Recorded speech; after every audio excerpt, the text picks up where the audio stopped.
viviendo, predicando y enseñando el Evangelio. En desarrollo de la misión de Dios, Ministerio Verdad y Fe presenta la siguiente enseñanza con la presencia viva y eficaz del Espíritu Santo. Que la gracia esté en su vida y deje una semilla viva en su corazón. Muy buenas noches a mis hermanos, en el amor del Señor Jesucristo les recibimos un abrazo grande en Él. Ya son las 8 de la noche de este miércoles 8 de octubre ya. 8 de octubre, si estoy bien. Y bueno, nos enrumbamos hacia el final del año. Pero bueno, ahí vamos. Ahí vamos contando con la gracia del Señor. Voy a invitar a mi hermana Yubiset para que esté ella orando y presentando este tiempo al Señor. Amén, mi pastor. Bendito Dios que estás en los cielos, Señor amado. Delante de tu hermosa presencia una vez más estamos. Papito Santo, dándote gracias por este día hermoso que tú nos diste en medio de nuestras labores y quehaceres diarios, Señor. Gracias, Padre, porque nos permites hoy reunirnos, Señor, con cada uno de mis amados hermanos, con nuestro pastor y maestro, Señor, desde diferentes lugares, desde diferentes sitios, Señor, pero sabemos que tanto nos une una sola fe, un solo Señor. Papito Santo, gracias. Hoy, Padre, danos sabiduría, danos entendimiento, Señor, que tengamos un corazón abierto, dispuesto, Señor, para recibir esta hermosa enseñanza, Señor, y que seamos renovados, transformados conforme tú quieres, Señor. Padre, dota a nuestro pastor, Señor, de sabiduría cada día, de entendimiento, de gracias, Señor. Gracias por él, Señor, por su familia. Y gracias por lo que imparte, Señor, soberano en nuestras vidas, porque de hecho también recibirá mucho fruto. Gracias, Señor, en el nombre de Jesús. Amén. Amén, amén, amén. La gloria es para el Señor Jesucristo. Y estamos desarrollando un estudio de Hebreos bajo el título general del estudio Superando lo Mejor. En ese estudio Superando lo Mejor del libro de Hebreos, hoy abordamos el tema 24, si estoy bien. 24 exactamente. 24. Y este tema 24 tiene como eje central el tercer fundamento de la fe cristiana, observando lo que aparece en Hebreos capítulo 6, verso 2, de la doctrina de bautismos. Y vamos a hablar del tercer fundamento, la doctrina de bautismos. Obviamente no vamos a alcanzar a terminar en esta noche todo lo que considero oportuno participarles de esta doctrina, pero vamos a ver hasta dónde llegamos. Vamos a ver hasta dónde nos lleva el Señor. Doctrina de bautismos. Mire muy bien cómo lo presenta el registro bíblico. Doctrina de bautismos. Doctrina, enseñanza, bautismos. No bautismo, bautismos. Habla en plural. O sea que desde ya consideramos que son varios bautismos. Permítame introducir la enseñanza. Con este preámbulo. Es una reflexión, digámoslo así como un poquito, no histórica, pero sí de resumen, referente a lo que hemos hecho o lo que el autor de Hebreos trabaja acá. Y es que la epístola de Hebreos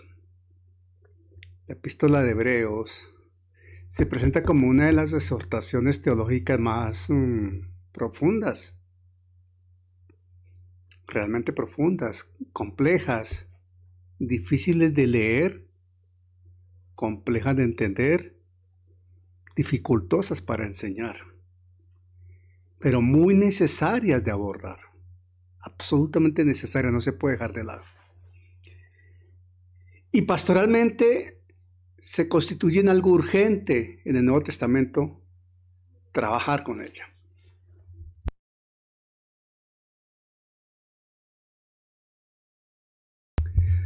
Su autor, movido por una apremiante preocupación, se dirige a una comunidad de creyentes que, a pesar del tiempo transcurrido, permítanme un segundo, que es que mi gatica está muy inquieta aquí. Un segundo, por favor, perdóneme.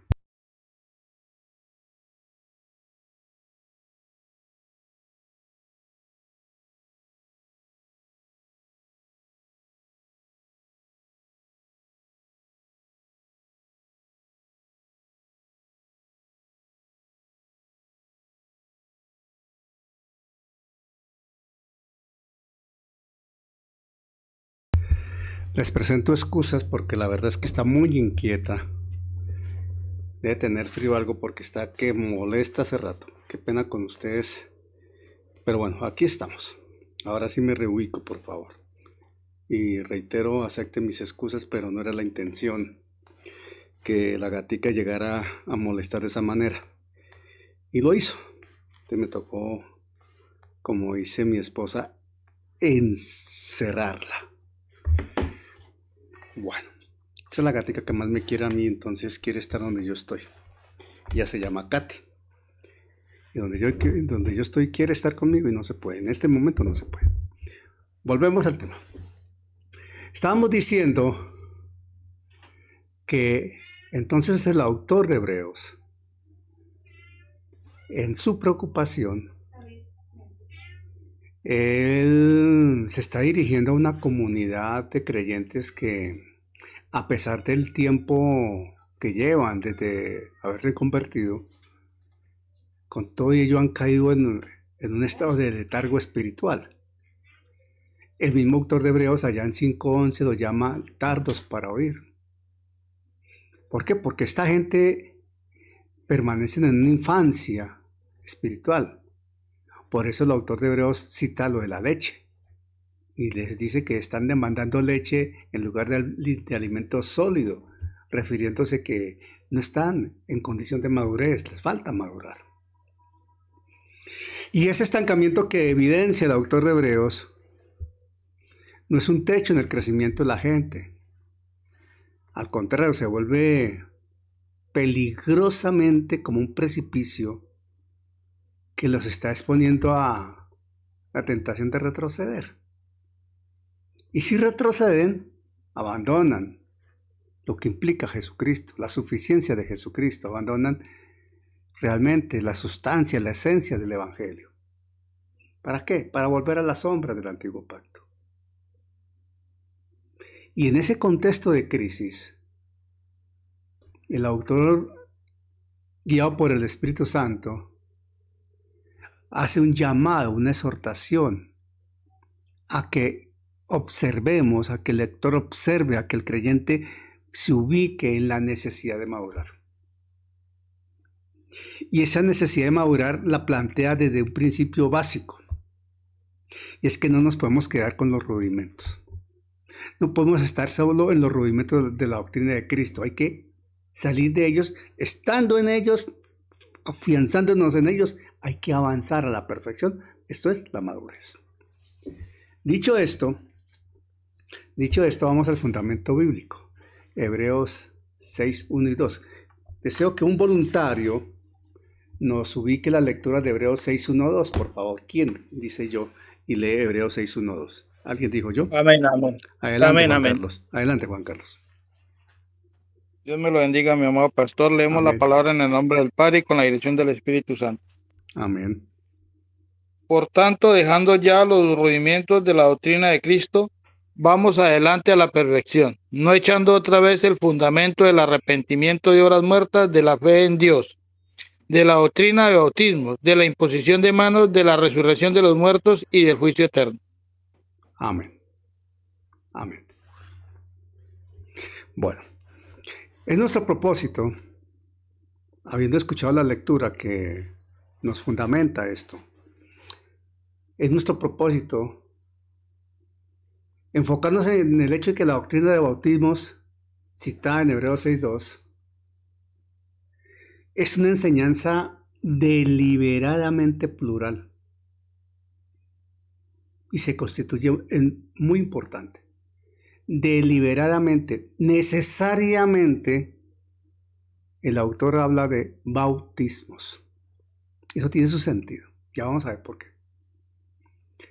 Es el propósito del autor, su propósito en ese argumento, establecer una necesaria diferencia. De plano, el autor necesita hacer una diferencia teológica, profundamente teológica, una diferencia que sea clara, contundente, definitiva. ¿Entre qué es la diferencia?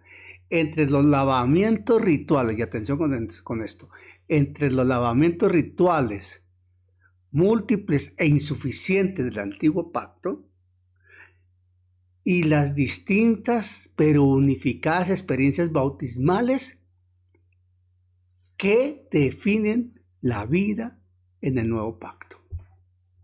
Ojo, diferenciar. El autor de Hebreos entiende que es necesario diferenciar qué sucedía de acuerdo al antiguo pacto con esos lavamientos rituales, que eran múltiples, pero a su vez así eran muchos, reiterativos, pero insuficientes. Y ahora, como creyentes, bajo el nuevo pacto, las experiencias bautismales, ¿qué pasa? Porque en el nuevo pacto hay 3 bautismos esenciales para el creyente. Y hay que plantear la diferencia. Por eso él habla de la doctrina de bautismos. Y nosotros debemos insistir en hablar desde una perspectiva doctrinal pentecostal. Porque no todas las doctrinas teológicas abordan el tema de esta manera. Como pentecostales lo hacemos, como Concilio de Iglesia Universal de Jesucristo lo hacemos, y entendemos que varios, si no todos, tal vez creemos que todos los que nos acompañan desde las diferentes iglesias que no son de nuestro concilio están de acuerdo con nuestro principio doctrinal. Entonces, desde esa perspectiva pentecostal, esas experiencias bautismales son 3 en el nuevo pacto. Son 3. Únicas y poderosas. Atención, bajo el nuevo pacto. Experiencias bautismales o bautismos en el nuevo pacto. Los bautismos para el creyente en el nuevo pacto. Son 3. Cada uno único en sí mismo, poderoso por sí mismo, necesario y está ahí presente en la Biblia y el Señor lo otorga. Número uno, el bautismo o la inmersión espiritual en el cuerpo de Cristo.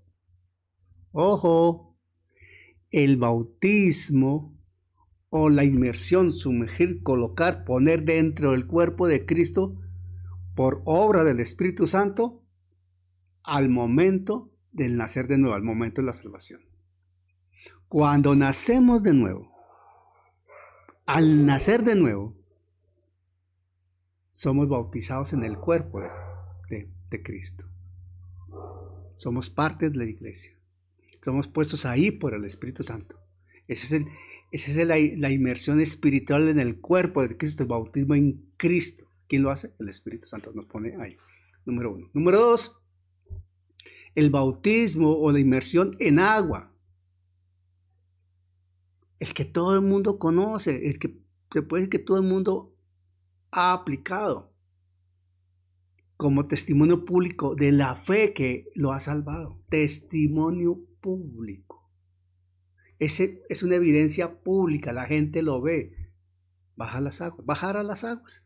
El bautismo en aguas, bíblicamente establecido. La inmersión en agua, testimonio público. 3, la inmersión o el bautismo en el Espíritu Santo como revestimiento del poder para desarrollar la vida como creyente para poder desarrollar la misión que Dios nos ha dado, para poder desarrollar el ministerio que Dios ha establecido en nosotros, el bautismo en el Espíritu Santo. Esos son los 3 bautismos del creyente vigentes hoy, que están ahí presentes por causa o en razón, en virtud del nuevo pacto. Estos son unos.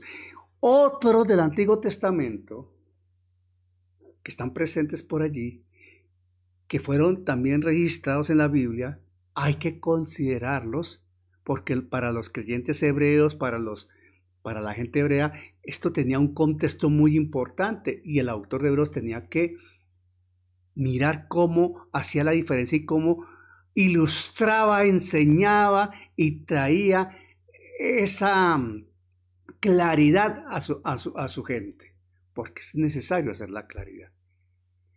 Y un bautismo de orden escatológico, que es el bautismo en fuego. Entonces, dicho esto, hay que entender que para el autor de Hebreos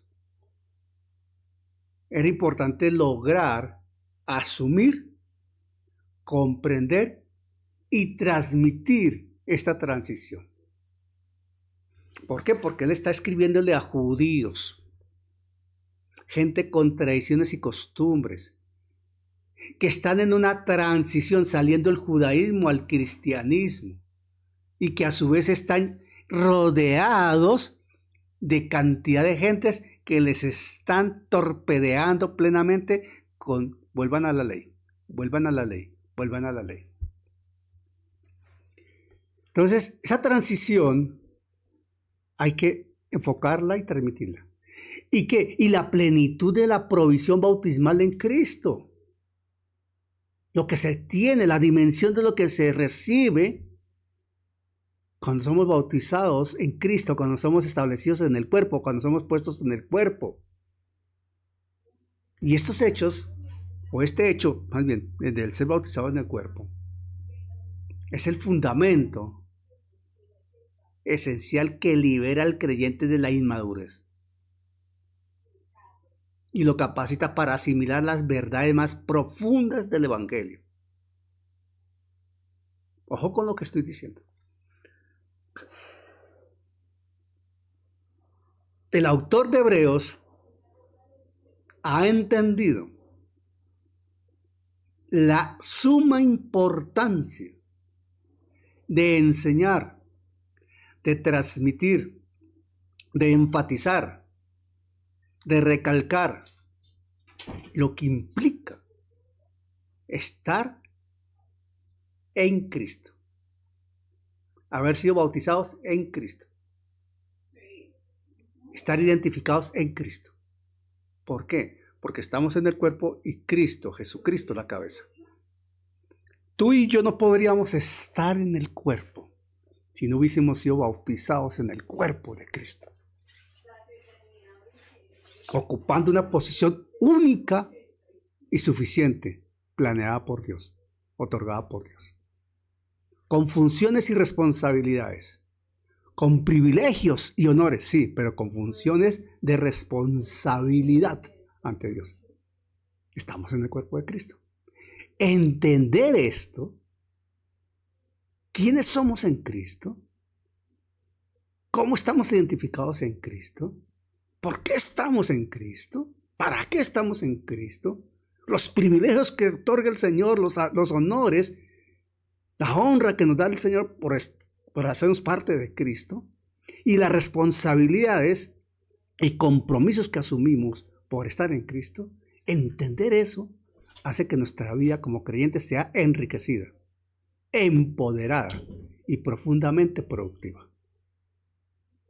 Entonces, la plena comprensión de esto lleva y dimensiona aún más la atención, el asumir, el recibir, el abrazar, el entender el sacerdocio superior y eterno de Cristo. Esto es importante porque estamos en Cristo. Es que hablar de la doctrina del bautismo no basta con decir Bautismo quiere decir meter en agua y hay que bautizarse con el agua como una señal de obediencia y se acabó. Eso va mucho más. Hay mucho más, hermano. Y eso es lo que está transmitiendo Hebreos. Para desarrollar este argumento, es perentorio hacer un recorrido en forma breve, como una reseña realmente, por algunos marcos de referencia de Hebreos 6:1-2. Hay que pasar por algunos aspectos para recordarlos. Veamos algunas cositas de Hebreos 6:1-2. Cuando dice la escritura allí, dejando los rudimentos, hay que entender que el autor de Hebreos, aquí cuando habla de la doctrina del bautismo, le está diciendo lo que ustedes conocen, los rituales que han vivido, los rituales que han celebrado de bautismos, estos ya los vamos a ver, estos y estos, ya son historia. No son necesarios. No fueron suficientes. Ya Cristo borró todo eso con su obra en la cruz. Por eso hay que volver a recordar lo que implica dejar los rudimentos. Número 1. Entonces, una reseña exegética breve de Hebreos 6:1 y 2, analizando el contexto de dejando los rudimentos, los términos griegos que allí están incluidos, ¿qué quieren decir? Número 2. Las prefiguras o sombras del bautismo en el Antiguo Testamento. Las las prefiguras o sombras del bautismo en el Antiguo Testamento. Número 3. Evaluar el bautismo de Juan como el punto de inflexión entre los pactos. Juan une esos dos pactos ahí con el bautismo de Juan. La Biblia habla del bautismo de Juan. Número 4. La plenitud de la experiencia bautismal en el nuevo pacto. La plenitud, mire la palabra que se usa, plenitud, la plenitud de la experiencia bautismal en el nuevo pacto. Número 5. La dimensión escatológica del bautismo de fuego. La dimensión escatológica del bautismo de fuego. Y número 6. Se hace necesario realizar una síntesis doctrinal, una síntesis, un resumen doctrinal, que demuestre cómo esta enseñanza fundamental, la doctrina de bautismos, sirve de plataforma indispensable para la madurez cristiana, y eso es a lo que llama el autor de Hebreos a sus lectores, a madurar en virtud de eso. ¿Por qué esto es tan importante? Tan importante que el autor de Hebreos lo cita. Número 1. Vamos a mirar entonces, dejando los rudimentos. Revisemos un poquito brevemente Hebreos 6:1-2. Vamos a mirar aquí. A ver, ¿qué dice esto? Desde un ámbito histórico, el registro bíblico nos permite entender el propósito de haber escrito Hebreos. La comunidad a la que va dirigida, predominantemente judío-cristiana, que está enfrentando una creciente persecución. Y en virtud de la persecución, estaban presionados y se sentían por presión y por atracción motivados a regresar a las prácticas familiares y sociales del judaísmo. El autor de Hebreos, para contrarrestar tal amenaza, porque era una gran amenaza, desarrolla un argumento sostenido sobre la absoluta superioridad de Jesucristo y el nuevo pacto. Total. La superioridad de Jesucristo, la superioridad del nuevo pacto. Y por eso él habla de la superioridad de Jesucristo sobre los profetas, sobre los ángeles, sobre Moisés, sobre Josué y sobre el sacerdocio de acuerdo al orden de Melquisedec. Hablando de la superioridad del sacerdocio de Jesucristo sobre el sacerdocio levítico y enfatizando que el sacerdocio levítico es temporal y sus sacrificios repetitivos y terminan siendo insuficientes. No,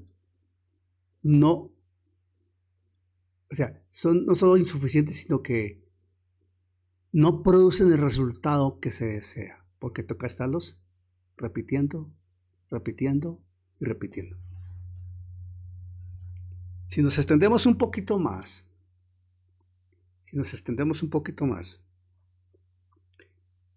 y consideramos lo que es Hebreos 6 del 1 al 8, todo ese contexto de Hebreos 6 del 1 al 8 direcciona a una severa advertencia, una notoria advertencia, porque justo después de hablarse del concepto esencial, profundo, sólido, determinante, apabullante de Cristo como sumo sacerdote, el autor hace ese paréntesis para introducir esto.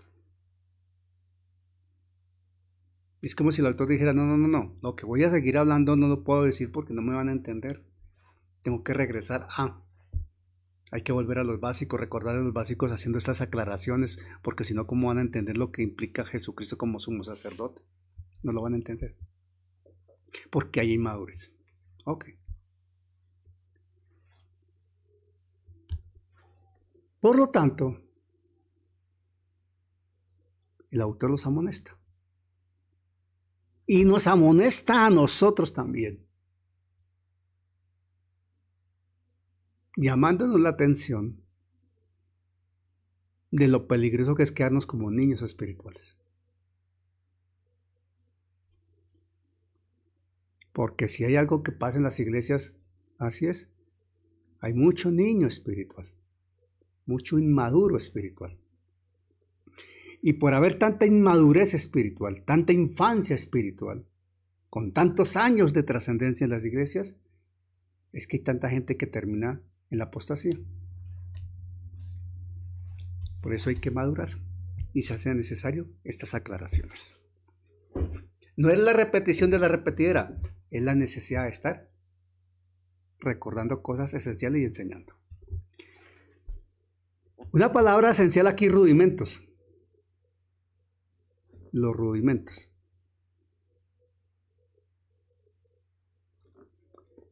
Está hablando de básicos, de esenciales.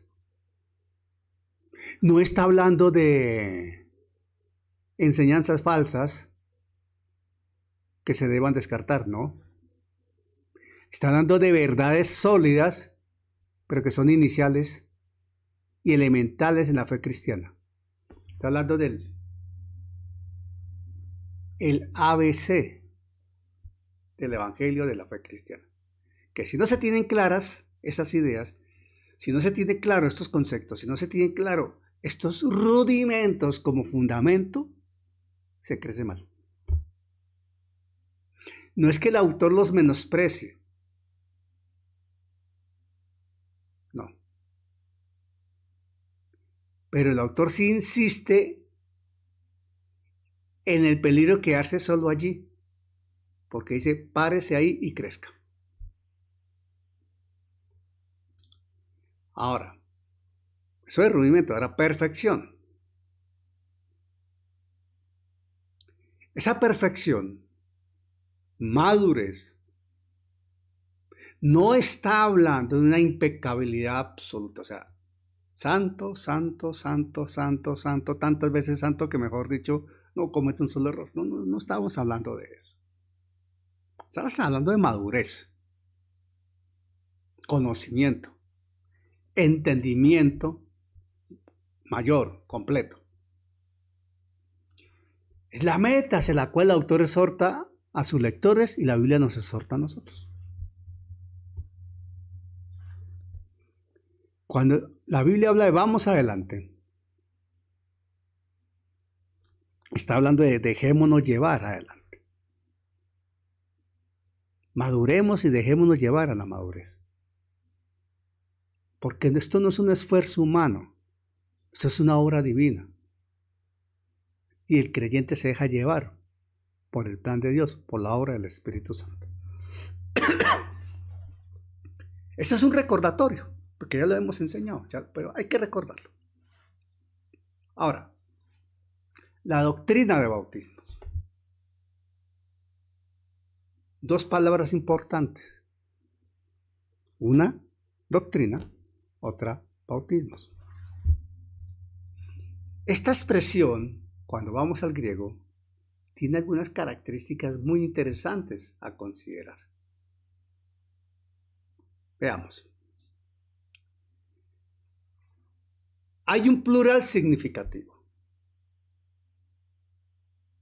Número uno, o A, como lo quieran registrar.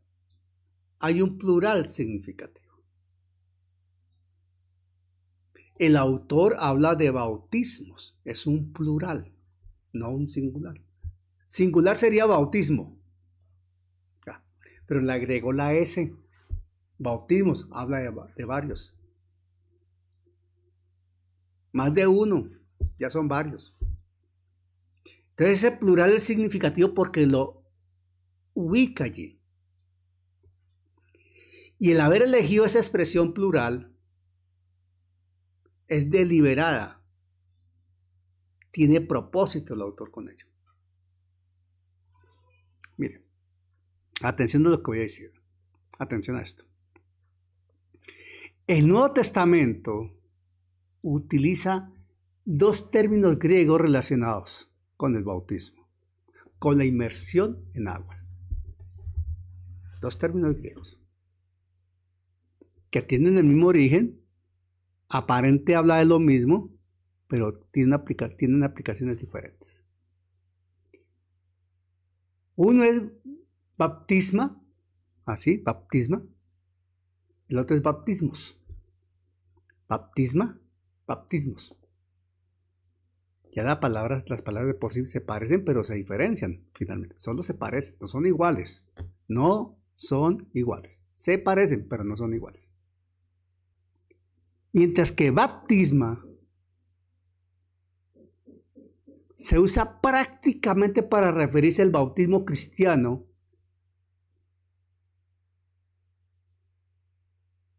Bautismo cristiano. O al de Juan. Al de Juan.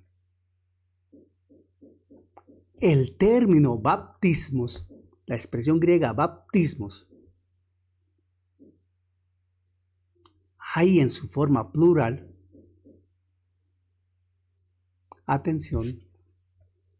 El término baptismos en su forma plural se emplea a menudo para aludir, para llamar la atención, para aplicar, para enunciar, para recalcar, para hablar de los diversos lavamientos y purificaciones rituales del judaísmo. Atención, baptismos en ese plural se emplea a menudo para hablar de los diversos lavamientos y purificaciones rituales del judaísmo. Y estos lavamientos y purificaciones rituales del judaísmo son muy diferentes a los bautismos nuevo testamentarios bajo el nuevo pacto. Miren, vamos a Hebreos 9:10. Hebreos 9:10 dice esto. Hebreos 9:10 dice lo siguiente. Atención. Hebreos 9:10 dice así. Dice así Hebreos 9:10. lo cual es símbolo para el tiempo presente, según el cual se presentan ofrendas y sacrificios que no pueden hacer perfecto en cuanto a la conciencia al que practica ese culto. Ahora viene el 10. Ya que consiste solo de comidas y bebidas, de diversas abluciones y ordenanzas acerca de la carne. Abluciones. Ese término está relacionado con lo que estamos citando. Abluciones. Diversas abluciones. Bautismos. Marcos 7:4. Marcos 7:4. También usa esa misma expresión, refiriéndose a las purificaciones ceremoniales de los fariseos. Vamos a Marcos 7:4. Marcos 7:4. Marcos 7:4. Voy a buscar acá. Marcos 7:4. Amén. Dice, Amén, pastor. Adelante. Y volviendo de la plaza, si no se lavan, no comen. Y otras muchas cosas hay que tomaron para guardar, como los lavamientos de los vasos, de beber y de los jarros y de los utensilios de metal y de los lechos. Gracias. Lavamientos. Es que los fariseos le atribuían acciones de santificación a lavar los trastes de la cocina, a lavar las cobijas de las camas, a lavar los utensilios de la casa. Eso es un legalismo a ultranza, absoluto. Por eso hablamos del plural significativo, bautismos. Ahora, otra expresión es la necesidad de la enseñanza. Recuerden que ya estamos hablando de doctrina de bautismos. Bautismos, plural. Doctrina. La doctrina es la enseñanza. El didaches del griego. Didaches. Enseñanza. Y la inclusión de la palabra enseñanza o doctrina está marcando la importancia de la instrucción desde la infancia, desde los comienzos en la iglesia primitiva, en la cultura religiosa judía. Miren, para un judío, para una persona que se convertía al judaísmo, para un judío, era fundamental recibir una enseñanza clara que le permitiera discernir varias cosas. Número 1. El judío necesitaba tener clarito, y se le enseñaba desde niño esto, las abluciones levíticas, que eran simbólicas y solo purificaban la carne. Allá en Levíticos hablan de eso, las abluciones levíticas, que eran simbólicas y solo purificaban la carne. Número 1. Para el judío era importantísimo también entender, ya en tiempos de Jesús, mucho más cerca de Jesús obviamente, el bautismo preparatorio de Juan, que llamaba al arrepentimiento en anticipación del Mesías. ¿Cómo era ese bautismo de Juan? ¿Cómo era ese llamado al arrepentimiento? Porque el bautismo de Juan llamaba al arrepentimiento. Y número 3, para ese judío que se había convertido, era importante entender el bautismo cristiano definitivo en Cristo. Entonces ellos tenían las abluciones levíticas, que eran simbólicas y solo purificaban la carne por tradición y costumbre. Desde sus ancestros los habían escuchado, los habían practicado, estaban con él, los llevaban en su genética religiosa. ¿Cómo quitar esto? Como complicado, ¿verdad? Lo llevaba en su genética. El bautismo preparatorio de Juan, lo habían visto, vieron a Juan desde un comienzo cómo exhortaba al arrepentimiento y hablaba de un Mesías que iba a venir, del cual no soy digno ni siquiera de desatar el calzado de sus pies, decía Juan. Y ahora que conocieron a Jesús, el bautismo cristiano definitivo en Cristo. Pero más aún, cuando hablan del bautismo cristiano definitivo en Cristo, cuando el converso judío comienza a ver que se está uniendo al creyente con la muerte y resurrección del Salvador, de Jesucristo, que el creyente hace parte en la muerte y resurrección del Señor.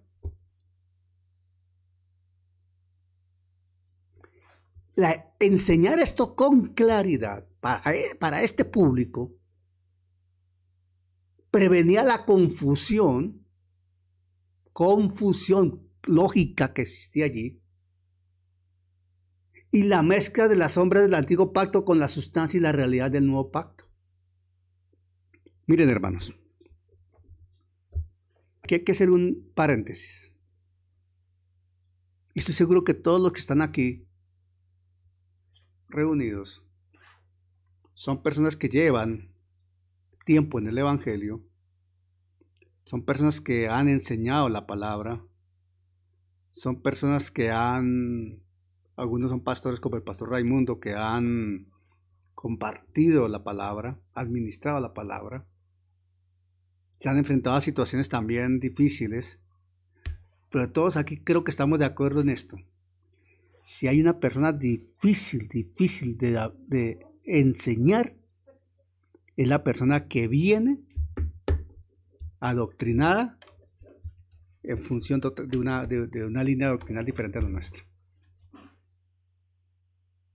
Terrible. Escuchaba a un pastor reconocido que decía, si alguien es difícil para predicar el evangelio, es el judío. ¿Por qué? Empecemos que el judío se considera clase aparte. Segundo, el judío no se siente pecador. Entonces, si alguien es difícil para predicar el evangelio, es el judío, porque sus creencias las tienen arraigadas milenarias. Y así sucesivamente. Vaya usted, trate de predicarle a un católico a ultranza, un mariano de esos extremos, a ver.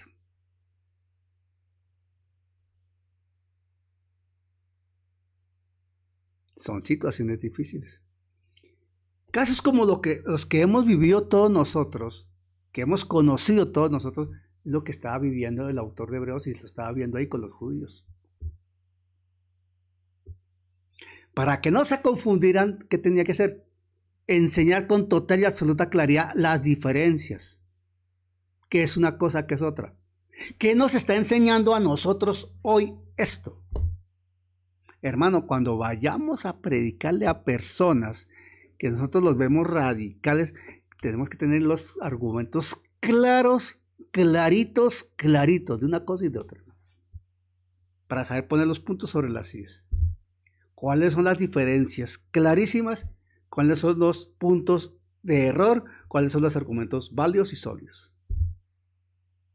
Si estamos titubeando, con el solo hecho de titubear, al buscar un versículo que yo voy a hablar de Juan 3:16 y termino en Juan 14:20, olvídese, hermano. Usted debe estar seguro de lo que está haciendo. Totalmente. Por eso el autor de Hebreos aquí nos está dando una lección de la importancia de tener claridad en la enseñanza. Porque él necesitaba, sí, ustedes conocen todo esto desde la antigüedad, claro, pero espérese, esto conduce a lo siguiente, y empezó a enseñar. Va a decir que en Jesucristo se había cumplido todo y Jesucristo había suprimido todo lo anterior y Jesucristo era superior. Por eso todo lo que está planteando Hebreos del capítulo 1 al 5, para llegar a este punto que es un punto conector entre lo que va a desarrollar más adelante. Es que no es casualidad que esto esté justo en el 6:1-2, hermano. prácticamente la mitad de lo que es la epístola a los hebreos. Está ahí, esta parte. Justo en la mitad se puede decir. Eso tiene su razón, hermano. Bueno, dicho esto, estamos viendo el plural el plural significativo. ¿Por qué el plural de la palabra bautismos? ¿Por qué el plural? ¿Por qué la necesidad de la palabra enseñanza? Y ahora la lista de los 6 fundamentos. 6 fundamentos. La doctrina de bautismos se presenta entre una lista estructurada que comprende 6 doctrinas fundamentales, organizada por parejas. Miren esto, organizada por parejas. Primero, el arrepentimiento de obras muertas y la fe en Dios. Atención. Arrepentimiento de obras muertas y fe en Dios. Ya las vimos. Arrepentimiento de obras muertas y fe en Dios es la base de la conversión a la fe cristiana. Esencial. Arrepiéntase y tenga fe en Dios. Fe salvífica en la obra de Jesucristo. Arrepentimiento de obras muertas y fe en Dios. La base de la conversión. Está ahí. 2 fundamentos. Y son básicos. Si no están presentes estos 2, ¿de qué conversión estamos hablando? ¿De qué nacer de nuevo estamos hablando? ¿De cuál nueva criatura estamos hablando? Número 2. Doctrina de bautismos e imposición de manos. Otros 2 conceptos. Son como los rituales de iniciación y bendición. Las ordenanzas para que la persona se inicie y quede bendecida para el desarrollo de su vida en el Evangelio. Doctrina de bautismos e imposición de manos. ¿Qué implica eso? ¿Qué alcance espiritual tiene esto en el creyente? Empezando que el primer bautismo que debe saber la persona claramente es que fue bautizado en el cuerpo de Cristo. ¿Ya? Y por eso es nueva criatura. La imposición de manos. ¿Por qué la imposición de manos? ¿Por qué esto es tan delicado, tanto imponer como dejarse imponer? Doctrina de bautismos e imposición de manos. Son acciones de iniciación y bendición para la vida cristiana. Y número 3, otro dúo, resurrección de los muertos y juicio eterno. Resurrección de los muertos y juicio eterno. Estos son fundamentos de orden escatológico. Escatológico, resurrección de los muertos. Cuando hablamos de resurrección de los muertos, claro, escatología. Porque estamos hablando de la resurrección de los muertos para una existencia eterna. Y eso es el final de los tiempos. Esto es escatológico. Juicio eterno, escatológico. Esta estructura, tal y como la plantea el autor de Hebreos, tiene una simetría muy particular. Y de aquí se desprende cómo se estructuraba ese currículum o esa enseñanza doctrinal para los nuevos creyentes en la iglesia primitiva, en la iglesia apostólica. Y nos da una base de cómo se debe de estructurar un plan de formación para nuevos creyentes. Entiéndase, discipulado. Entiéndase, discipulado. ¿Cómo se debe? ¿Qué aparte debe cobijar un discipulado? Importante eso. Entonces entendemos acá, estamos entendiendo acá, que la elección por cuenta del autor de Hebreos del plural bautismos no es de orden descriptivo. No es, a ver cómo decirlo, literariamente necesario porque le pareció bonito, no. No. Él lo usa porque funciona como una herramienta retórica y teológica. Es una gran enseñanza, necesaria. ¿En qué sentido? ¿En qué ambientación? ¿En qué contexto? En el contexto general de Hebreos, que es la superioridad del nuevo pacto. Y la superioridad del nuevo pacto se caracteriza por la obra única y perfecta de Cristo.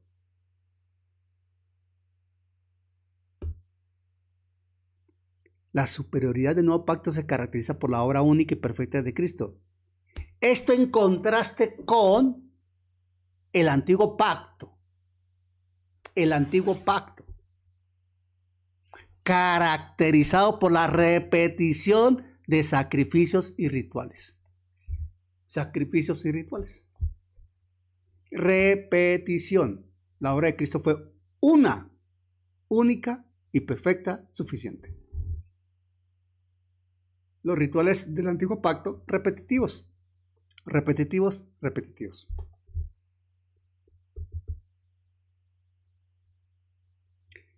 Entonces, cuando el autor de Hebreos usa del griego la expresión baptismos, asociado con los múltiples lavamientos judíos, y él habla de la enseñanza sobre ellos como un rudimento, algo que ya deben conocer y saber, pero que debe ser dejado atrás.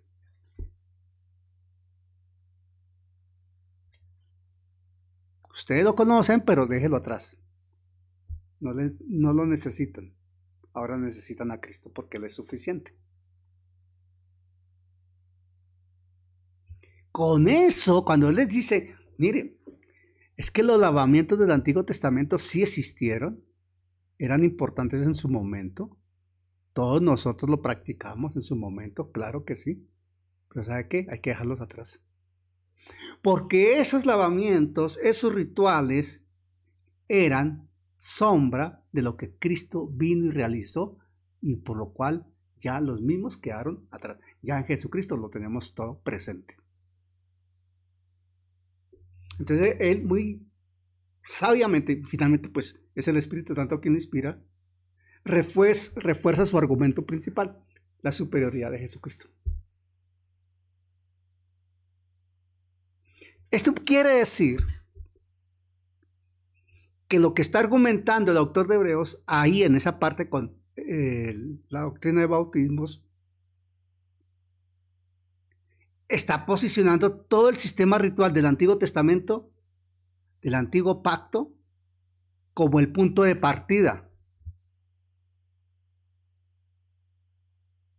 Punto de partida básico de la fe, de la vida en la relación con Dios, y no como su destino final. Es el punto de partida. De allá partimos. Pero de allá partimos y en la medida que avanzamos nos alejamos del punto de partida. El destino final es diferente.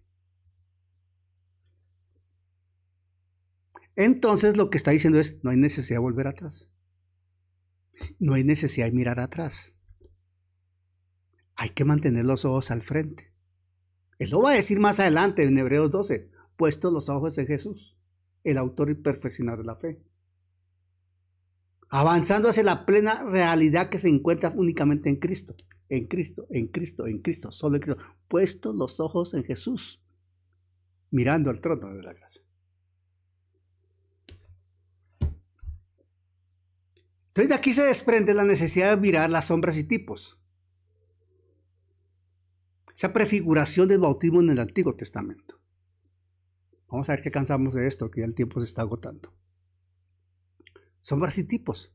Prefiguración del bautismo en el Antiguo Testamento. Mire, antes de que la ordenanza del bautismo fuera instituida, ejemplarizada por Cristo, el bautismo en agua, Él se bautizó sin necesidad de ser bautizado, sin necesidad de requerir el bautismo. Dios preparó a su pueblo a través de eventos históricos y rituales ceremoniales. Y estos funcionaron como tipos y sombras. Todos sabemos aquí que el Antiguo Testamento tiene muchos tipos y sombras que se materializaron en Jesucristo. Eso prefiguraba la profunda realidad espiritual de la inmersión en Cristo, del bautismo en Cristo, que es la que vivimos nosotros hoy, identificados en Cristo. El primer aspecto, el agua. El agua como símbolo de juicio y salvación. El agua como un símbolo doble, juicio y salvación. Miren, el agua es muy importante en la narrativa bíblica. Desde los dos contextos. En la palabra, el agua es un poderoso símbolo ambivalente porque tiene dos aplicaciones. Representando, por un lado, el juicio de Dios, el juicio destructivo de Dios contra el pecado, pero también representa el medio que Dios usa para purificar y salvar. Es algo interesante, miren. Vamos a mirar el caso de Noé, el diluvio de Noé. Un voluntario que ubique, Pastor Raimundo, por favor, Primera de Pedro 3, 20, 21. Primera de Pedro 3, 20, 21, por favor. Pastor Raimundo, ¿lo tiene en la mano? Ya voy llegando, pastor. Buenas noches. Buenas noches, Pastor Raimundo. Qué gusto escucharlo. Adelante. Gracias. Primera de Pedro 3, 20, 21. Primera de Pedro 3, 20 y 21. Dice la palabra de Dios en el nombre del Padre, del Hijo y del Espíritu Santo. Amén. Dice, los que en otro tiempo los que en otro tiempo desobedecieron cuando una vez esperaba la paciencia de Dios en los días de Noé, mientras se preparaba el arca, en el cual pocas personas, es decir, 8, fueron salvadas por el agua. El bautismo que corresponde a esto ahora nos salva, no quitando las inmundicias de la carne, sino como la aspiración de una buena conciencia hacia Dios por la resurrección de Jesucristo. Amén. Amén. Gracias, Pastor Raimundo. Estamos hablando del diluvio, época de Noé. Y fijémonos cómo el apóstol Pedro identifica explícitamente el diluvio como una prefigura del bautismo. Porque en su relato habla del bautismo, el 3:21, el bautismo que corresponde a esto. ¿A qué? Al hecho de lo que sucedió con Noé. No estamos diciendo aquí en forma específica que el bautismo salva, refiriéndonos al bautismo en agua. No.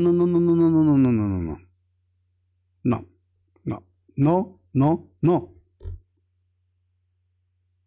El bautismo que salva es el bautismo en Cristo, porque por la fe, por haber nacido de nuevo, estamos en Cristo. Por eso, como consecuencia, más bien, como beneficio, como consecuencia de haber nacido de nuevo, somos bautizados en Cristo. Por eso estamos salvos. Y por lo mismo, pues la salvación no se puede perder. ¿Ven? Entonces, las mismas aguas que ejecutaron el juicio divino sobre el mundo corrupto, porque era un mundo, mejor dicho, ya la escritura, cuando nos vamos a esos segmentos de la escritura, el mundo era corrupto a más no poder. Nada distinto a lo de hoy, hermano. Pero Dios fue paciente 120 años, literales. 120 años literales. 120 años literales. 120 años. Y en esos 120 años se levantó el arca. 120 años de Noé predicando, siguiendo la instrucción de Dios. Salvando es Dios a Noé y su familia. más todos los animalitos que allí subieron usando el arca. Y el arca es un tipo de Cristo.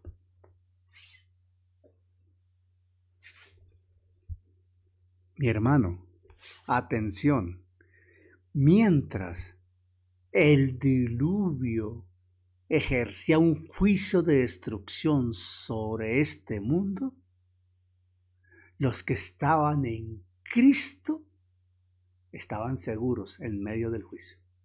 El único lugar de seguridad en medio del juicio era el arca, y el arca es un tipo de Cristo. Entonces, el diluvio establece un patrón, algo para considerar y seguir. No que el bautismo como tal no salva. No. ¿Qué salvó a Noé? ¿Estar en el arca o haber hecho caso para subir al arca? ¿Qué lo salvó?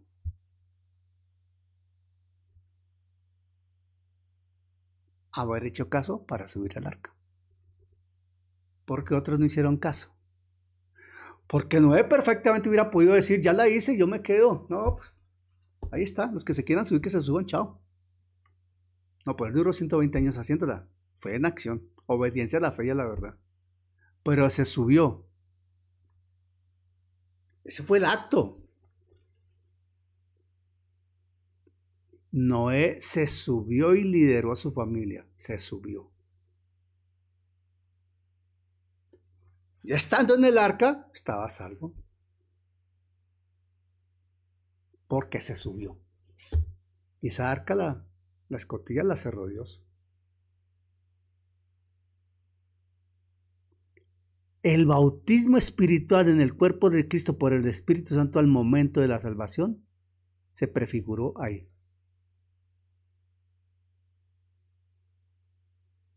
Porque nos está separando de un mundo condenado,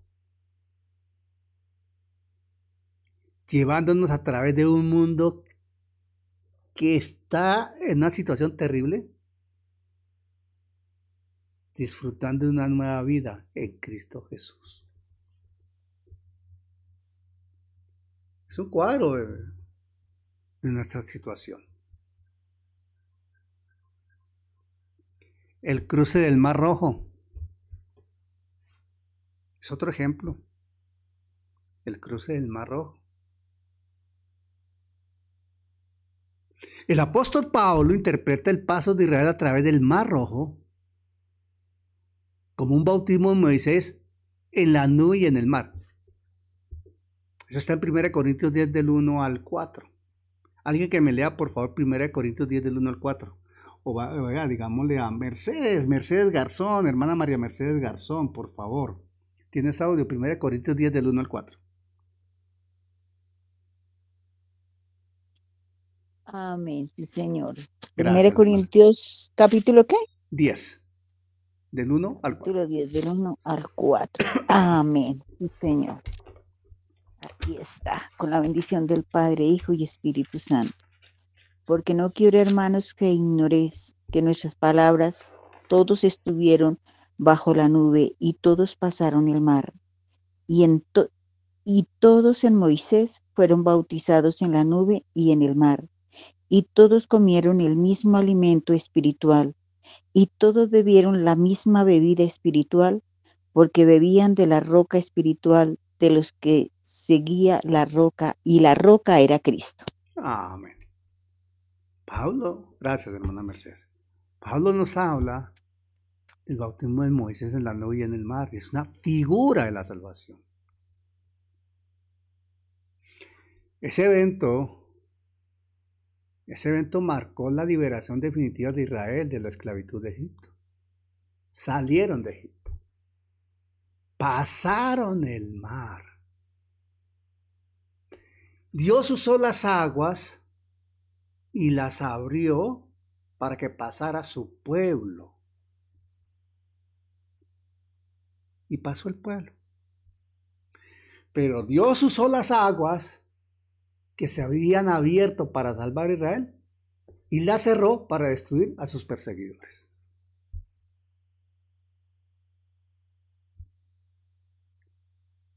Ese cuadro nos simboliza la experiencia del creyente en el bautismo. Es una liberación radical del poder esclavizador del pecado, ese Egipto. Y la entrada en una nueva identidad y pacto bajo un nuevo liderazgo, Cristo, nuestro Mesías.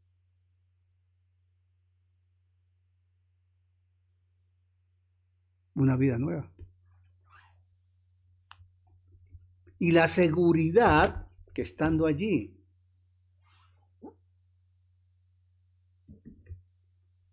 el que nos protege es el Todopoderoso.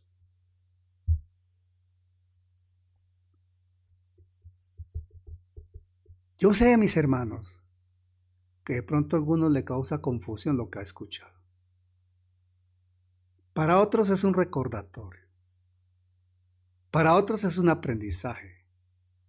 Pero para todos, incluyéndome a mí, es una enseñanza necesaria que hemos de seguir, si Dios lo permite, en 8 días. Por eso le pido a mi hermano Vicente que oremos, dando gracias al Señor por este tiempo y clamando al cielo para que nos permita en 8 días continuar con el tema. Hermano Vicente. Amén. Dios les bendiga a todos. Padre Celestial, en el nombre de Jesús te damos gracias por este momento que nos has permitido, Señor, escudriñar tu palabra. Te damos gracias, mi Señor y Dios, por tu siervo, al que usas para enseñarnos, Señor. Te damos gracias porque tú, Espíritu Santo, eres el que pones la sabiduría en cada uno de nosotros, tanto para enseñar como para aprender de tu palabra. Padre amado, gracias por tu amor y tu misericordia, Señor, y ayúdanos para que en 8 días podamos seguir con este tema. Te damos toda la gloria y la honra a ti, Padre, en el nombre de Jesús. Amén y amén. Amén. Que la gracia les acompañe y el Espíritu Santo les revele el propósito divino a través de esta enseñanza. Un abrazo en Cristo y hasta la próxima. Felicidades.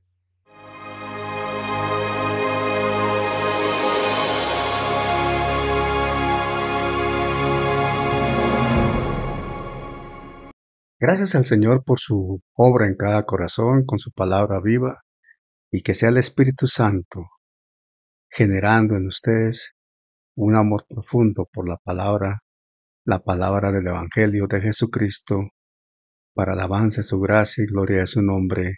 Amén.